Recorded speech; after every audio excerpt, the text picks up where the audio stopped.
ada yang ditulis Al-Quran itu oleh sahabat di tulang-tulang unta. Jadi awalnya di masa Rasulullah, ketika turun wahyu, Rasulullah membaca, maka sahabat menulis. Di mana sahabat menulis? Zaman itu belum gampang mencari kertas, Pak. Enggak segampang sekarang kita mencari kertas. Susah kertas pada waktu itu, barang langka, masih mahal kertas. Susah didapat, bukan harganya, susah didapat. Jadi alat untuk menulisnya itu di mana ditulis? Apa yang ada. Ketika turun wahyu, sahabat menulis.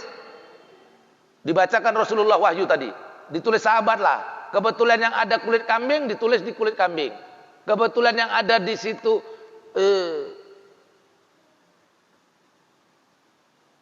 tulang, di atas tulang ditulis. Nah begitu. Nah sampai Rasul wafat, dan tulisan-tulisan Al-Quran ini tidak tersimpan di satu tempat. Ini saya menjelaskan ya. Tidak tersimpan di satu tempat.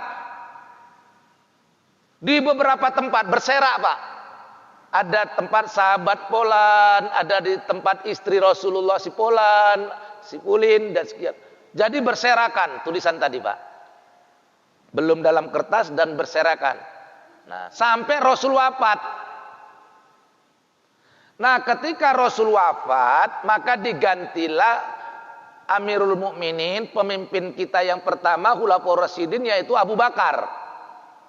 Nah, ketika di zaman Abu Bakar, maka dapatlah nasihat dari Umar, sahabat yang lain. Kata Umar, ya Amirul Mukminin, coba dikumpulkan Al-Quran itu yang berserakan. Tapi Abu Bakar tidak mau melaksanakannya pada awalnya. Sampai beberapa kali Umar menyuruh, menyarankan agar dikumpulkan. Akhirnya setelah beberapa kali, berulang kali Umar menyarankan agar dikumpulkan, barulah dikumpulkan oleh Abu Bakar. Nah, di zaman Abu Bakar terkumpul Quran tadi yang berserakan, baru terkumpul. Nah, setelah Abu Bakar wafat, digantilah kepemimpinan oleh Umar bin Khattab. Berganti kepemimpinan Umar bin Khattab. Di zaman Umar bin Khattab inilah pertama kali Al-Quran ditulis di dalam kertas. Nah, jadi kalau ditanya kapan pertama kali Al-Quran ditulis dan kapan pertama kali Al-Quran itu dibukukan, itu di zaman Umar bin Khattab. Nah, disitulah awal penulisan Al-Quran sebagaimana terus berkembang sampai yang sekarang ini. Jadi di zaman Rasul belum ada tulisan Al-Quran di dalam kertas. Jadi awalnya itu di zaman Umar, kemudian dilanjutkan di masa Utsman dan seterusnya. Jadi awal penulisan sejarah Al-Quran itu dikumpulkan Al-Quran yang berserakan di zaman Abu Bakar, kemudian ditulis pertama kali di zaman Khalifah Umar bin Khattab. Itu dia.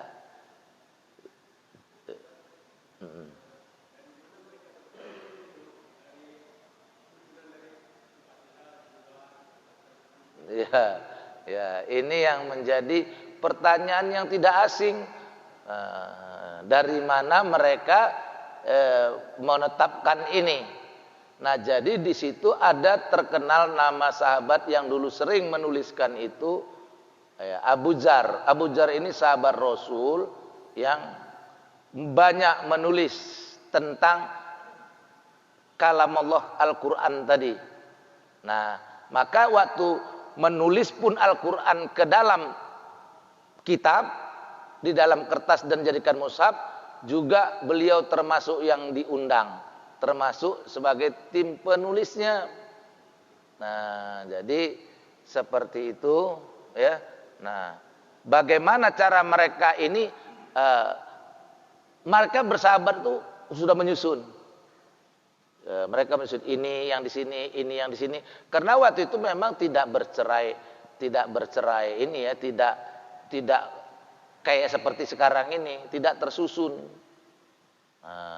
Tidak tersusun memang, ya, tidak tersusun sebagaimana yang sudah disusun ini.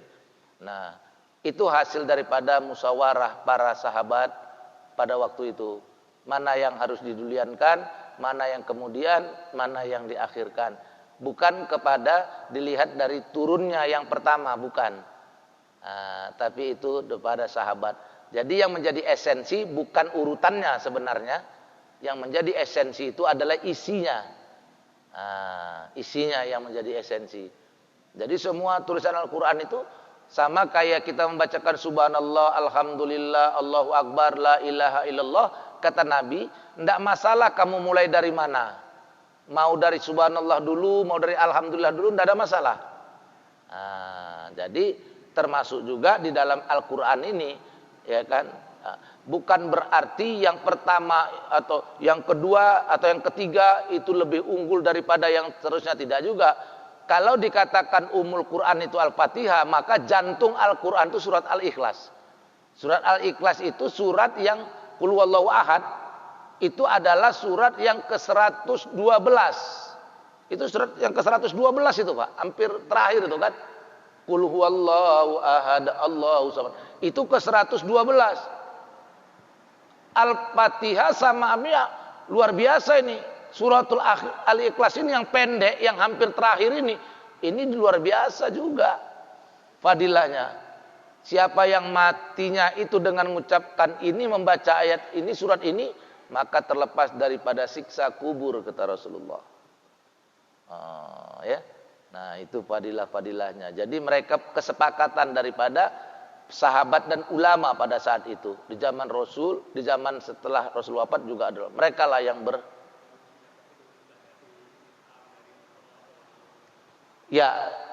mereka kan tentu mendapatkan ilham juga, ya kan. Tapi tidak ada apa itu dari ini mereka lah.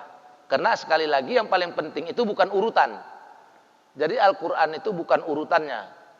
Makanya kalau kita Al-Quran kita lihat itu surat ini, surat ini, surat ini itu nanti ada lagi diulang pada surat yang lain. Ayat ini ada di surah Al-Baqarah, nanti ternyata di surah Al-Maidah ada, kan gitu ya. Begitu. Jadi ini merupakan ijtihad daripada sahabat dan ulama pada waktu itu, yang tentunya dipimpin oleh Umar bin Khattab sebagai pemuka pada saat itu.